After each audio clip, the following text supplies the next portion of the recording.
Nesta videoaula, nós vamos falar de cilindros e válvulas pneumáticas. Nós veremos que quando falarmos de cilindro, haverá uma variedade maior de cilindros pneumáticos do que os que nós vimos na hidráulica.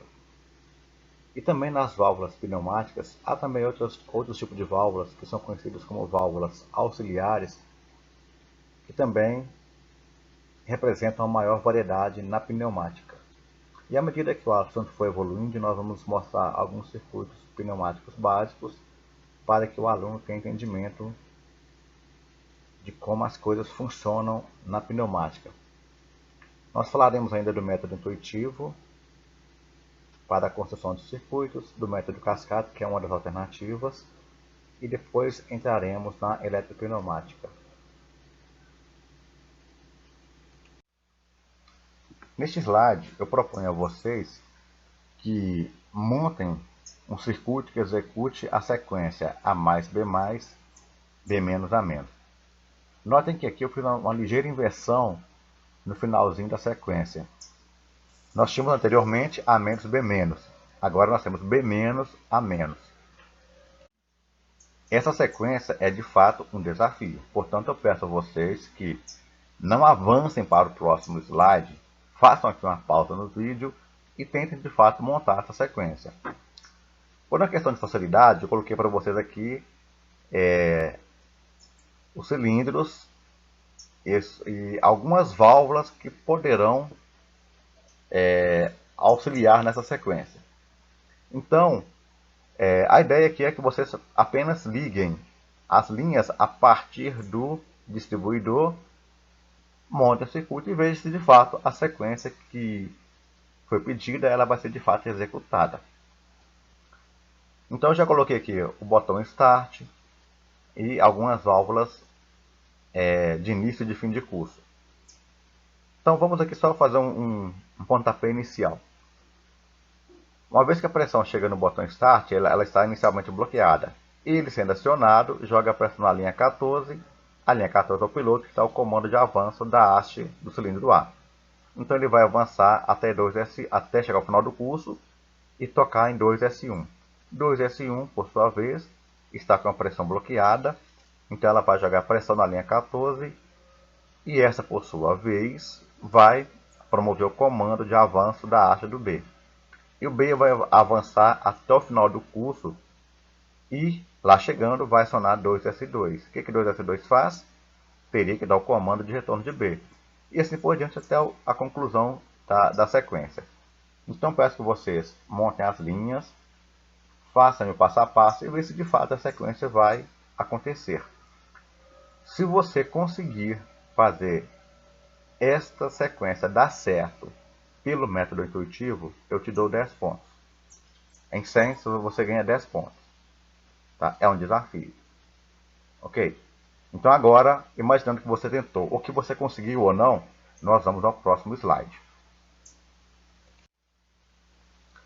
Nesse slide, nós podemos ver que, pelo método intuitivo, a primeira tentativa que provavelmente vocês irão executar, ela não vai dar certo. Por que razão?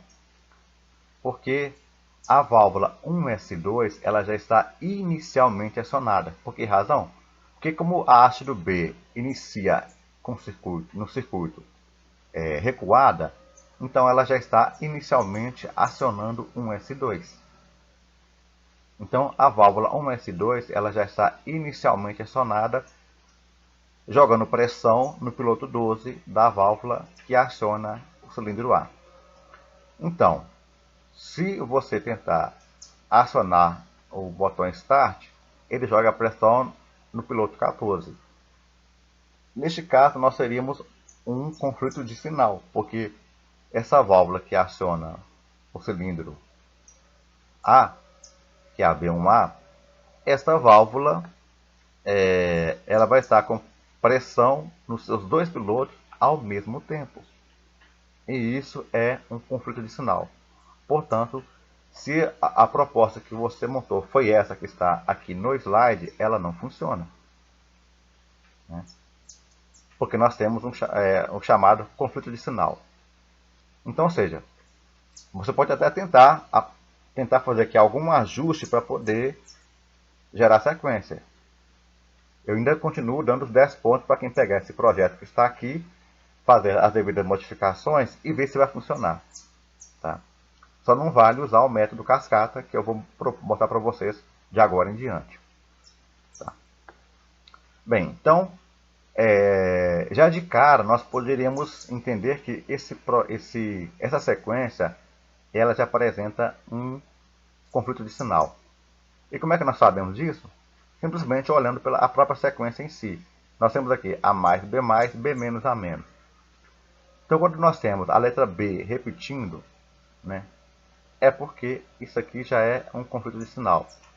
Não importa que letra, se ela se repetir na sequência de modo consecutivo e imediato, então isso é um conflito de sinal. Então, como é que nós podemos avaliar a quantidade de conflitos que há na sequência? Vamos pegar aqui alguns exemplos, 2 exemplos. O primeiro já foi posto, né? A mais, B menos, A menos. Então, quando vai de B mais para B menos, isso é um conflito. Se eu pegar o ciclo de baixo, que é uma ampliação da sequência anterior, nós teríamos também ali, ó, depois teríamos B menos, A mais e A menos. Então, de A menos para A mais, nós temos um conflito. E de A mais para A menos, temos também um novo conflito. Então, veja bem, na proposta A, nós temos um conflito de sinal, porque temos uma repetição de letras. Na proposta B, nós temos 3 conflitos de sinais, porque nós temos 3 repetições de letras de modo consecutivo. A primeira seria entre B mais e B menos, a segunda entre A menos e A mais, e a terceira entre A mais e A menos. Então, para entender o método, primeiro nós precisamos então definir quantos conflitos de sinais nós teremos na sequência que está sendo proposta. A questão fica, bem, agora que nós sabemos definir o conflito de sinal, como é que nós podemos resolver esses conflitos? Então a ideia do método cascata é propor uma alternativa que resolva os conflitos de sinais. O método cascata é uma das propostas. Temos também o método passo a passo, que eu não vou mostrar aqui. Tá? Mas ele é semelhante ao método cascata. Só que ele acaba utilizando mais válvulas para uma mesma sequência.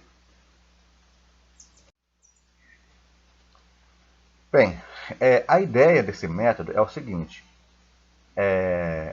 Nós quebrarmos a sequência total em subsequências.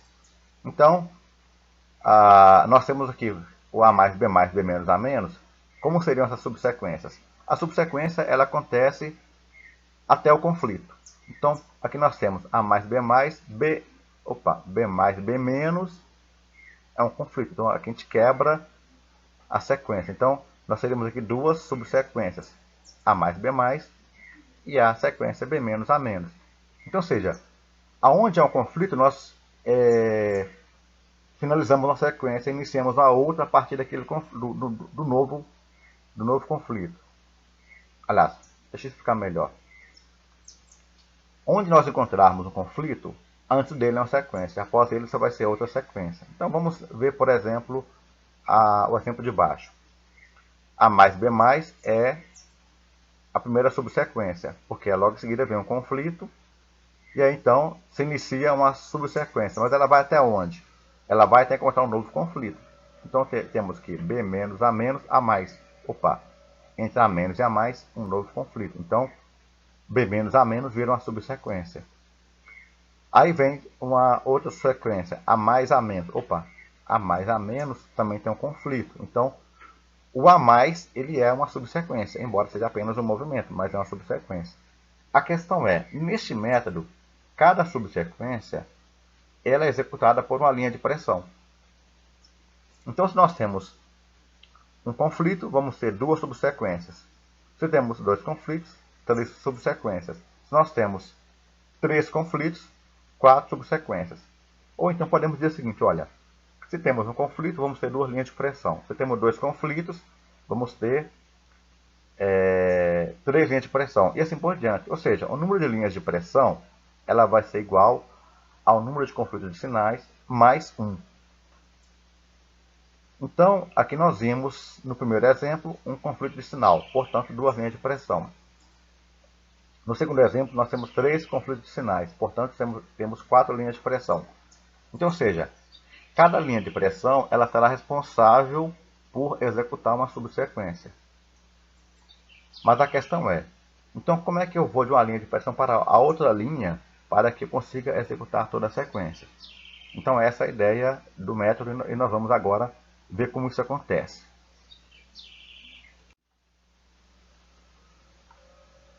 Bem, a questão é, para que eu tenha mais de uma linha de pressão, eu vou ter que fazer agora o uso de válvulas de memória. Né? Como assim? Cada válvula de memória vai ser responsável por levar a pressão a uma linha e essa linha fazer a devida sequência. O detalhe é que a primeira válvula de memória ela sempre será responsável por duas linhas de pressão. Já as demais, cada uma será responsável por mandar pressão para uma linha específica. Eu já citei para vocês, em slides anteriores, o conceito de válvula memória. Mas aqui eu vou fazer o reforço porque agora, de fato, esse conceito vai fazer mais sentido para vocês. O que é uma válvula memória?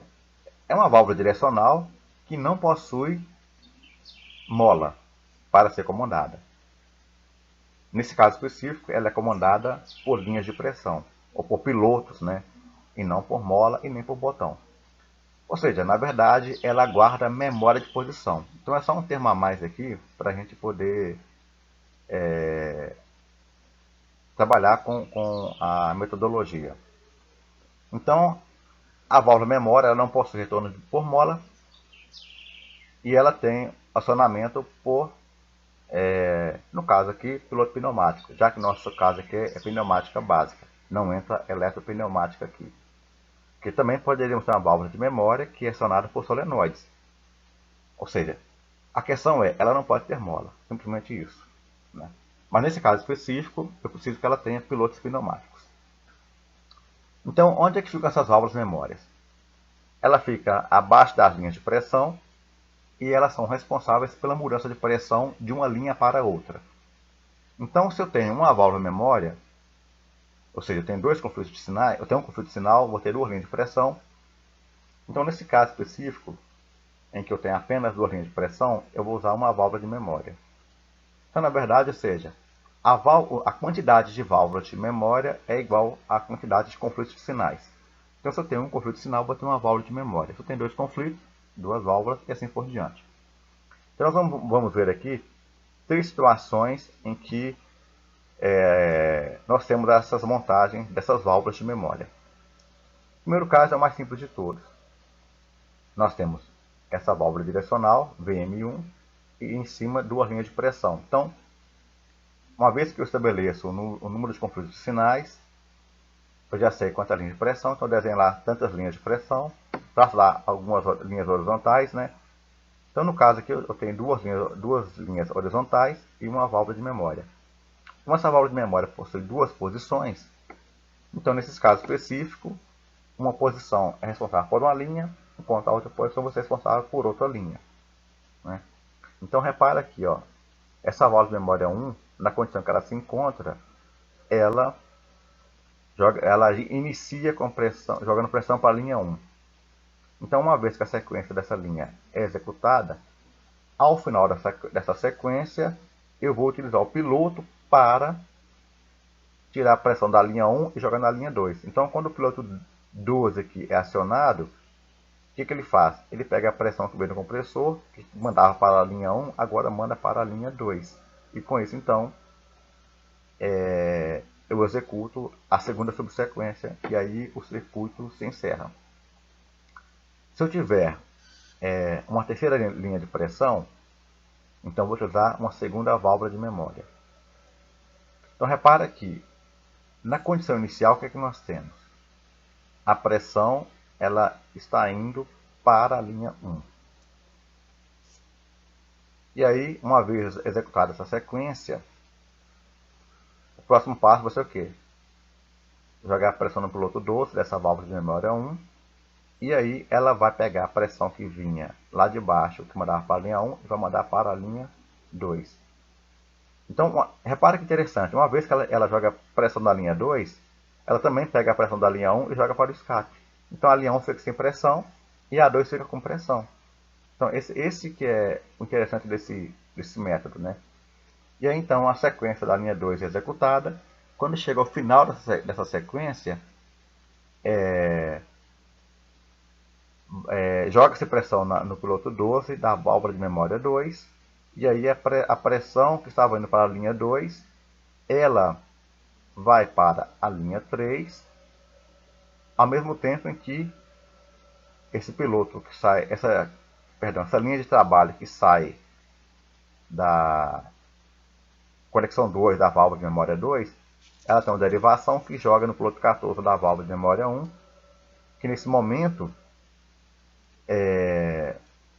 vai tirar a pressão da linha 2, porque ela vai para o escape, ou seja, ela volta para essa condição inicial. Então, nessa condição aqui, ó, a linha 2 está no escape. Mas ela joga para a linha 1? Não, porque simplesmente ela já jogou para a linha 3. Então, vou ter agora a linha 1 e a linha 2 sem pressão, e vou ter a linha 3 com pressão. E aí, então, é executada a sequência da linha 3. Bem, repara que o que a gente pode ver aqui é que tem uma sequência lógica na montagem dessas válvulas de memória em função das linhas de pressão. Então repare que elas são alinhadas, uma abaixo da outra. A primeira válvula ela é responsável pela linha 1 e pela linha 2. A válvula de memória 2 é responsável pela linha 3. A válvula de memória 3 é responsável pela linha 4. E toda vez que essas duas válvulas 2 e 3 elas são acionadas, elas têm que tirar a pressão da linha anterior, ou seja, elas pilotam a válvula anterior pelo piloto 14, como a gente pode ver aqui na montagem. Né? Então, nos próximos slides, nós vamos ver como se dá essa sequência.